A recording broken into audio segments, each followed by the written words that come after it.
Hello student, welcome to my YouTube channel excellent success group. तो student, आज हम discuss करेंगे क्लास 9 में चैप्टर 7 ट्रायंगल के इंपॉर्टेंट क्वेश्चन। तो ये 1 मार्क्स के क्वेश्चन है, जिसमें बोला गया है which of the following is not a criterion for the congruency of triangle. इनमें से कौन सा ऐसा रूल है जो कॉन्ग्रुएंसी को प्रूव नहीं करता है।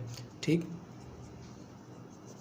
तो यहाँ पर है एस। इसका मतलब है कि दो ट्रायंगल होंगे जिनकी अगर तीनों साइडें इक्वल हों तो वो कॉन्ग्रुएंट होता है। ठीक है, तो ये भी कॉन्ग्रुएंसी क्राइटेरियन का रूल होता है। राइट हैंड साइड का मतलब है दो ट्रायंगल है जिसमें उनके कॉरेस्पॉन्डिंग राइट एंगल हाइपोटेन्यूज और साइड इक्वल हो तो वो भी कॉन्ग्रुएंट होता है। अगर दो साइड हैं जिनके बीच का अगर एंगल इक्वल है दोनों ट्रायंगल का, तब भी वो क्या होंगे, कॉन्ग्रुएंट होगी। लेकिन एंगल रूल कॉन्ग्रुएंसी क्राइटेरियन में नहीं आता। क्यों नहीं आता?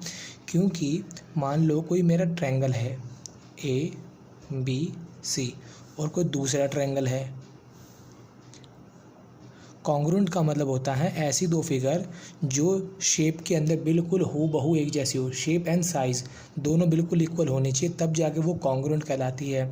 अब मान लो ये मेरा है 40 डिग्री का एंगल, ये भी मेरा 40 डिग्री का एंगल, ये मेरा 50 डिग्री का एंगल, ये भी 50 डिग्री का एंगल, ये मेरा 90 डिग्री का एंगल, ये मेरा 90 डिग्री का एंगल।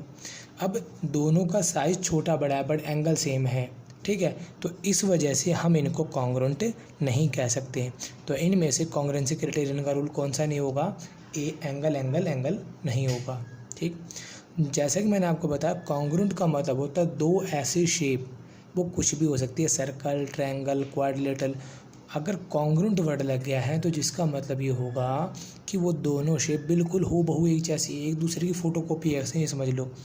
तो AB कॉन्ग्रुएंट है किसके? CD के, जिसका मतलब दोनों की दोनों क्या होंगी, बिल्कुल हूबहू एक जैसी होंगी और इक्वल होंगी एक दूसरे की, छोटी बड़ी नहीं होंगी, ना दोनों का जोड़ 0 होगा, दोनों की दोनों क्या होंगी, बराबर होंगी। तो ऑप्शन कौन हो जाएगा मेरा? AB इक्वल होगा CD के। क्वेश्चन नंबर 52 में चलते हैं। बोला गया इफ़ ट्रायंगल ABC कॉन्ग्रुएंट है DEF के, तो बताओ इनमें से कौन सा रूल इसमें वेरीफाई करेगा। तो पहले मैं दोनों ट्रायंगल को ड्रॉ कर लेता हूँ। देखो ना ध्यान से, मैंने ट्रायंगल बनाया ABCDEF। याद रखना, अगर दो ट्रायंगल कॉन्ग्रुएंट है तो उनकी कॉरेस्पॉन्डिंग साइड इक्वल होती हैं। मेरी ये वाली साइड इसके इक्वल होगी, ये वाली साइड इसके इक्वल होगी, ये वाली साइड इसके इक्वल होगी, और इसका ये वाला एंगल इसके इक्वल होगा। एंगल B बराबर होगा एंगल E के, एंगल C बराबर होगा एंगल F की। अब इनमें से देखना कौन सा मेरा रूल वेरीफाई करता है। AC बराबर DE के, AC बराबर DE की, तो DFR नहीं होगा। BC बराबर DF के, BC बराबर EF के, DFR नहीं होगा। FE बराबर CB के, FE बराबर CB के, हाँ ये आ रहा है, तो ऑप्शन कौन हो जाएगा? C। AB equal to DF के, AB इक्वल टू DE आ रहा है, DF नहीं आ रहा, तो ये भी नहीं होगा। अब डिस्कस करते हैं क्वेश्चन नंबर 53 में बोला गया है if one angle of a triangle is equal to the sum of the other two angle then it triangle is. यानी कि कोई एक एंगल है जिनका जोड़ बाकी के जो दो बचे एंगल हैं उनके जोड़ के बराबर है, तो ऐसा कौन सा ट्रायंगल पॉसिबल हो सकता है। इक्विलैटरल ट्रायंगल में तीनों हमेशा 60 डिग्री एंगल होते हैं, 60 60 60। ठीक है, अब मैं बात करूं कि भाई एक का जोड़ बाकी दोनों के बराबर होगा, ऐसा तो पॉसिबल है नहीं। आइसोसेलेस ट्रायंगल, इसमें दो एंगल बराबर होते हैं बट ये ज़रूरी नहीं होता कि तीसरे एंगल के वो बराबर हो। ऑब्ट्यूस एंगल में ये जो मेरा एंगल होता है ये सबसे बड़ा एंगल होगा। ठीक है, क्योंकि ऑब्ट्यूस मतलब 90 डिग्री से ज़्यादा होगा। अगर ये 90 से ज़्यादा चला गया तो बाकी इन दोनों का जोड़ इसके बराबर आए, ऐसा ज़रूरी नहीं है। हाँ, राइट ट्रायंगल हो सकता है ऐसा, क्योंकि राइट ट्रायंगल के अंदर एक एंगल 90 डिग्री का होता है और तीनों का जोड़ कितना होता है, 180 डिग्री। अगर एक अकेला एंगल 90 डिग्री के बराबर आ गया तो बाकी दोनों का जोड़ भी क्या होगा, 90 डिग्री। तो यानी इस एंगल का जोड़ बाकी दोनों के जोड़ के बराबर आ गया, तो मेरा ऑप्शन कौन हो जाएगा? D। और मेरा क्वेश्चन नंबर 53 यहाँ पे कंप्लीट। अब डिस्कस करेंगे क्वेश्चन नंबर 54। तो क्वेश्चन नंबर 54 मैंने नोट कर लिया है। 54 में क्या बोला गया, अगर AB बराबर QR, BC बराबर PR, CA बराबर PQ, तो बताओ इनमें से कौन सा रूल कॉन्ग्रुएंट के लिए लगेगा। ठीक, जैसा बोला हम वैसा वैसा फॉलो करते हैं। पहले बोला है ए बी, तो मैंने ड्रॉ कर दिया ए बी बराबर किसके है, क्यू आर के, क्यू आर ये साइड इसके बराबर है। फिर अगला बोला बी सी बराबर पी आर के है, तो मैंने बनाया बी सी, बी सी बराबर है किसके, पी आर के, बी सी बराबर है पी आर के। फिर अगला बोला सी ए बराबर पी क्यू के, सी ए बराबर पी क्यू के। ठीक, ये मेरा हो गया। जैसा क्वेश्चन में बोला गया मैंने वैसा वैसा फॉलो किया। अब देखना कॉन्ग्रुएंट कैसे होना चाहिए।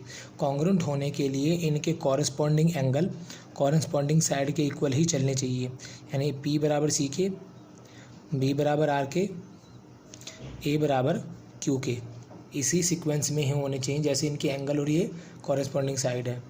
ए बी सी, ए बी सी, पहले 3 एंगल, पहले ए बी सी, तो ये भी ऐसे चलेगा क्यू आर पी, यहाँ क्या दे रखा पी क्यू आर, तो यानी कि ऑप्शन नहीं होगा। सी बी ए, सी बी ए, तो ये कैसे चलेगा, P R Q, P are Q, ये आ रहा है, तो यानी आंसर कौन हो जाएगा, बी। बाकी चेक कर लेते हैं। बी ए सी, बी ए सी, तो ये कैसे होगा, R Q P, R P Q R है, क्यू पी नहीं आ रहा, तो ये नहीं होगा। P Q R, P Q R, ये ऐसे चल रहा ना, तो ये भी ऐसे चलेगा। सी ए बी, यहाँ तो बी सी है, यानी ये भी ऑप्शन नहीं होगा। तो मेरा आंसर हो जाएगा 54 का बी पार्ट। अब डिस्कस करते हैं क्वेश्चन नंबर 55। 55 में बोला गया है ए बी सी और डी ई एफ दोनों ट्रायंगल है। ए बी बराबर एफ डी, एंगल ए बराबर डी के है।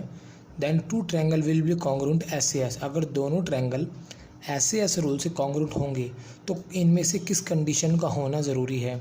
तो पहले जो रिक्वायर्ड इक्वेशन रिक्वायर्ड दे रखा हमें वो लिख लेते हैं हम सबसे पहले। ठीक, ए बी बराबर है एफ डी के, तो पहले इसे मेंशन करते हैं हम। तो ये मेरा ए बी और ये मेरा डी एफ, ए बी बराबर है डी एफ के। दूसरा एंगल ए बराबर डी के है, एंगल ए बराबर डी के हो गया। अब ए बी आगे बचा कौन सी, डी आगे, एफ आगे बचा कौन मेरा, ई आ गया। आने के बाद हम देखना हमें कौन सी सिचुएशन को इक्वल करना है। रूल लगा है एस ए एस, जिसमें एक साइड होगी, फिर एंगल होना चाहिए, फिर साइड होनी चाहिए, यानी कि 2 कॉरेस्पॉन्डिंग साइड के बीच का एंगल इक्वल होना चाहिए। तो साइड ये होगी, बीच का एंगल ही हुआ, तो अगली साइड कौन सी होगी, ये वाली। मेरा डी ई बराबर किसकी हो जाएगा, ए सी के। चेक करते हैं ऑप्शन कौन सा मैच हो रहा है। बी सी बराबर ई एफ के, नहीं आ रहा। ए सी बराबर डी ई के, ए सी बराबर डी ई के, ऑप्शन मैच हो गया बी। ए सी बराबर ई एफ के, नहीं आ रहा। बी सी बराबर डी ई के, ये भी नहीं आ रहा। ठीक है, तो बड़े ध्यान से देखना है और समझना है कि कैसे सिचुएशन हो, हमें वैसा फॉलो करना होगा। कॉन्ग्रुएंट के लिए ऐसे रूल होता है जिसमें 2 साइडों के बीच का एंगल बराबर होता है। और इसी के साथ मेरा क्वेश्चन यहाँ पे कंप्लीट होता है। उम्मीद करता हूँ स्टूडेंट आपको क्वेश्चन समझ में आ गए होंगे। अगर आपको वीडियो अच्छी लगी हो तो वीडियो को लाइक करें, शेयर करें, कमेंट करें और इस चैनल को जरूर सब्सक्राइब कर लें। तो मिलते हैं अगली वीडियो में। Okay, bye bye, thank you.